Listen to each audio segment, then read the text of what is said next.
Yeah, we in the building right now, man. We got a special guest in the house. My man Vito Glazers in the building. That's right. Thank you.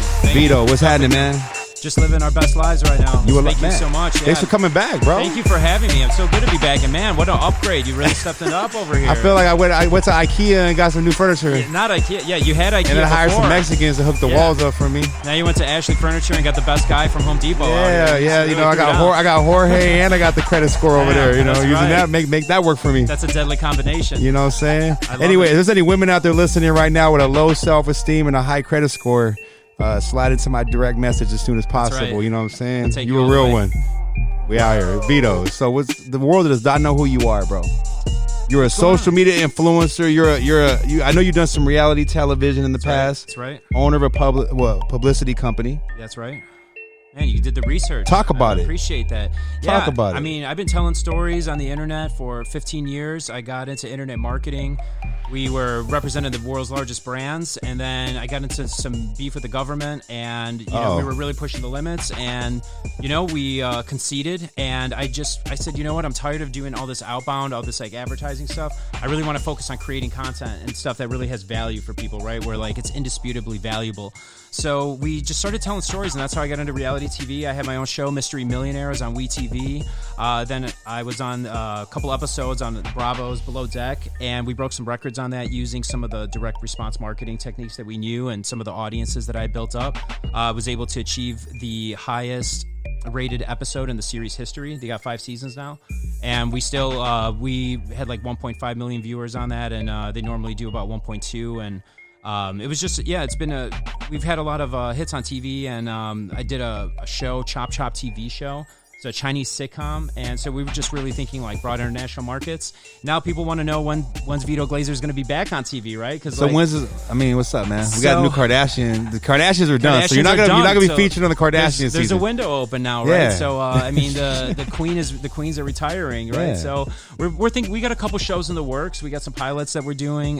We got some really interesting characters. So we'll see how that all goes. But you know, telling my story is like a byproduct of helping other people tell their stories. Right. So in the past couple of years, we've helped 150 people tell their stories through celebrities in the media. You know, we're probably most known for the Kim Kardashian giveaway, where all the clients in it netted 100,000 followers in 24 hours, which was like an amazing experience. And now we're just mastering all the things that we're doing to tell our story, to help other people tell theirs. And it's just been pretty good work. And even through through this difficult crisis right now, coronavirus times, we've really done our best to just help people keep putting themselves out there, find their audiences, find their tribe, and learn how to exchange money from that and give them value and earn a living from it. So what do you recommend for artists right now that want to be relevant during this time? Obviously, no shows, no concerts. Right. That's a huge source of revenue for the artist, if you don't know. I would say the answer is obvious, actually. If an artist were to come to me, we would just replace the performance revenue with e-commerce. E-commerce is blowing up. You see like all these brands that are doing these billion-dollar sellouts. They're like a tequila company with a celebrity attached, a gin company with Ryan Reynolds attached. That just sold for $800 million, right? So they're not even. You don't really even have to be performing if you're thinking on these, branding and digital partnerships. That's actually where we've done the most with. Is we've paired celebrities and brands together. And so the first thing you would do as an artist, I'd get your story down. Like, whatever you're selling, what is the story behind it? Where did it come from? What makes it special? Why is it unique? How is it more valuable than anything else that's doing the same thing? And then once you get your story down, you get the media to talk about it. So that's where our company comes in. We position your story to make it appealing to reporters and journalists and publications. We get those stories published for you on high-level media outlets, and then what that allows you to do is have the credibility of those outlets talking about you. It makes your story real. And then we get traffic to it, right? So then you got to make money from your influence. We do that through celebrities driving traffic to you, shouting you out, or you can, do the boring stuff, the Facebook and the Google ads and all the nerd stuff, right? That just leave it to the nerds. I had to learn a lot about that Google AdSense. Yeah, everybody's trying to get in on it. It's, the best time to start was 20 years ago. Second best time is right now, right? So But you can get it done. What's going on here? We're chilling, man. I'm sorry, Baby Bash isn't here today, bro. I know. It would have been cool for him to meet me, but maybe he'll get another chance. We can. That's what. Every time I see Vito, he's like, "Man, we should have invited me when Baby Bash was there, bro." It's gonna stick with me. I'm sorry, bro. I know. Well, I saw him on there, and I like Baby Bash, so it's like, hey, bro. I'm hearing how popular his music still is. He's so popular. That's why it's almost like we say it as kind of like a joke, but it's It's 50. How many years ago did Damn Sugar Sugar come out? That shit came out. I was like 15 years old. Not soon enough, man. Like it's ready for a remake, Oh, Vito Glazers remix? No, I wish. You got. If I could have any superpower, I wish I was just like an amazing singer, like The Weeknd or like Prince or something. Oh, that'd be your move. That would be my power. I'd heal the world with my beautiful songs, man. Okay. Well, you already got a lady over here, man. This is the only person you're following on Instagram. Yeah, that's right. She's good. Someone said, "Vito, can you follow me?" He was like, "Nah." I'm a leader, not a follower. Can't man. do that, bro. bro. Dude? I mean, can't follow. I remember back in the day, Vito followed me. You can't follow and lead at the same time. But I still check in on you. I still check in on you. I hope so, bro. No, you good. Hey, you guys take a shot now. All right. I mean, whatever, bro. I'm ready. I can do communion with you. It's Sunday. It's all good. I'm not scared of it. Bring me that bottle, Rudy. Yeah. We gotta turn it up in here, man. Don't be scared, bro.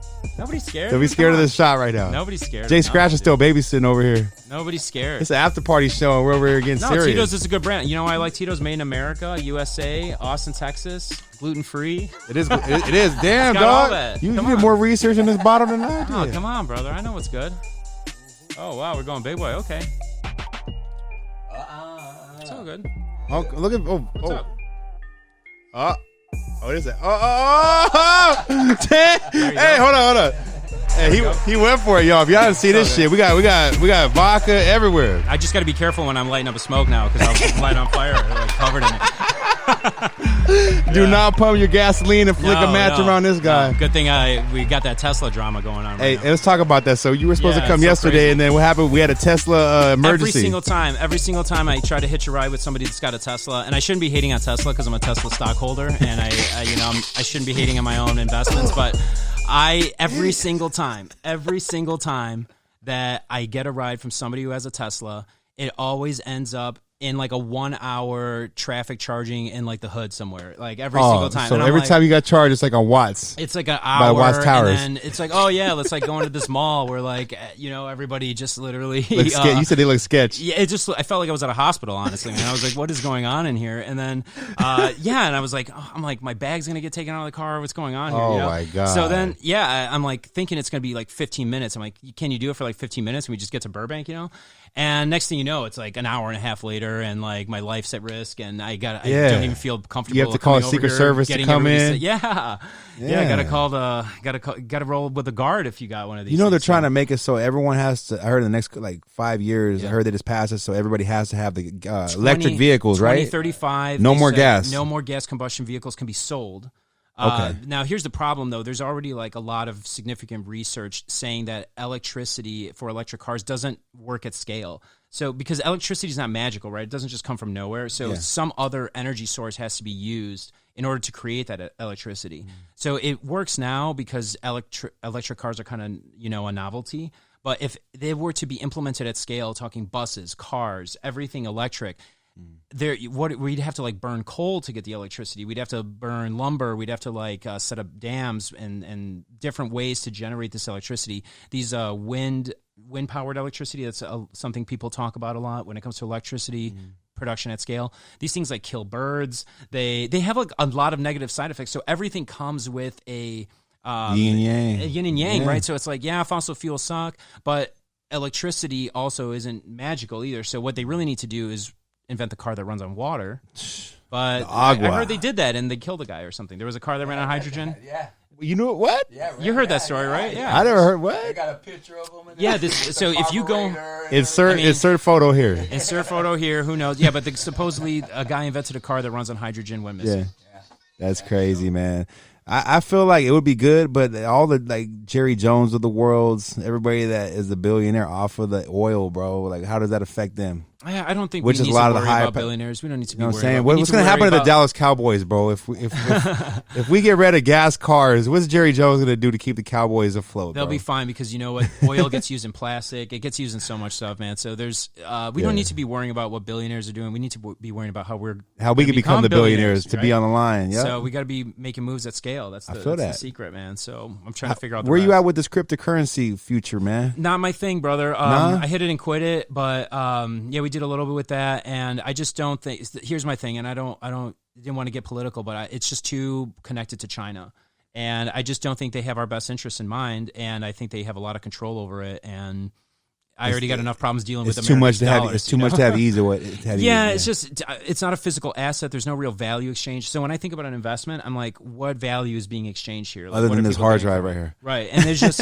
it's a store of wealth only because people recognize it as a store of wealth, and I think that's kind of how the American dollar works. But the American dollar is just so much more established than crypto. And so here's my true thoughts on it. Is that remember when the internet came out originally? There was some web browsers. It was like Netscape. Right, that was like the big browser. So to me, Bitcoin is like Netscape. It's just too early. And then I think what's going to happen is like when it does take off, when crypto does take off, the government's going to like come out with their crypto, right? Or like there's going to be like one big crypto, and it's going to be like Google Chrome or like Safari, right? Like the browser we're using now. Like nobody acknowledges Netscape as even existing. Mm-hmm. So I think the second one that comes out, like the second wave when it's fully adopted, that's when I think crypto will be more valuable. It's just too risky, man. Like you can buy buildings, you can buy stocks. When the stock, some dark web shit right there. Yeah, I don't know, man. It's too deep for me. It's too dark for me. It's got too much of a negative connotation to like illegal illicit industries, right? So like, I just don't see the value, right? It's a no for you. No for me. Can't insure it. So I like to be able to insure stuff and make things low risk. So what is something you feel like you're doing in 2020, despite how discombobulated this year has been thus far? What's something you're doing different this year that perhaps you weren't doing in other years, man? You know what? I've been on self-quarantine for like 10 years already. So this is you. So you're used to being like antisocial. Like I'm over here. Hello, I'm in my house. Yeah, I like being at my house. I work from home. Even when I had an office, I'd still like work from home 90% of the time. And no, but one thing I'm doing different. I mean, actually, I'm taking better care of myself. I'm trying to focus more on my health. Trying to focus more on like having a better immune system and just being better. And I didn't do that before. Before I would like drink a lot and like, I'd go out and stuff. But hold on. Oh my gosh. I shouldn't have said that. I said before I used to drink a lot, right? Now I'm trying to be, all right. I'm not going to turn a man down. It's an after party show, bro. Hold on. I'm not going to turn a man down. I'm just saying, man. Am I a bad influence? I feel like I'm the red guy on the shoulder right now. And there's an angel on the other one right now. I'm being bad. I was just kidding around. That's just water. Hallelujah. It's Amen. just water. Yeah. I wouldn't be able to do that if it wasn't water. I will say it's gluten-free, fair trade act. I got it at Whole Foods. People are more scared of. Finally, coronavirus gave people something to be more scared of than gluten. So that's a positive thing. That's a positive thing. Right? Yeah. So are you with the mask? You're not with the mask. I'm 50-50 on the mask. Personally, I like being able to just roll into places and just like have my mask and my glasses on and be like the invisible man. Like I don't want to talk. You can't do that though. You notice when you have your mask on with your glasses, it fogs up the lenses. I'll give you a trick, bro. So you saw I got the round lenses, right? So the round lenses, as long as they go over the mask, you're pretty good, dude. Oh yeah. Yeah. If you've got the mask kind of over the glasses, like if there's any space in between. That's what kind of blows the air up. You got to see it, my whole setup, bro. Is there like a YouTube video we can have? Maybe like a walkthrough, step-by-step tutorial? Might have to do the walkthrough on how to defog the glasses, brother, because it's a big audience for that, right? There's 100 million people who got that problem right now. So for real. Maybe we do have to do that. So what's going on with you, brother? I want to know who are the 3 coolest people you've had on your show since you've launched the new set? Man, Edie I Mean from the Outlaws. Okay. I'm just a huge Tupac Outlaws, fan. Yeah, I'm a huge Tupac fan, man. So and he's actually here on the network with us. He's doing his own podcast here. Congratulations. And I just like having like real, especially I'm a huge hip hop fan, bro. Yeah, so I know like you for are. me, man, like that's just a big part of the culture, man. The Outlaws, cool. Pac, like West Coast culture. Big time. I love West Coast hip hop. You know what, bro? I think everyone I brought on, bro, has been so fucking dope, bro, because I've had so many different types of people, bro, where like I've had live bands coming here performing live acoustic performances and shit, and then I got like rappers and actors, and even like today we had another rapper, and like people have more skills and things than other people, bro. But I just like having people with a good message, bro, that have something to talk and put out there to people to, view and relate to. Absolutely. That's the thing right there. Absolutely. You feel me? Who was this? You just had a soccer player on, or was he a Spanish Latin musician? The last post I seen on Instagram, what was that all about? Which one? Soccer player. Yeah, maybe he was a. Did he have a soccer ball in his head? Yeah, maybe he was a musician or just like soccer. I don't know. He was Latin? Yeah, he was Latin. You sure? Yeah, I don't know, man. He might have been black, bro. See, this is why I don't follow people, bro. You guys don't even know what you're posting. I think all week long has been Black Lives Matter in here, bro. I don't have anyone else. All right.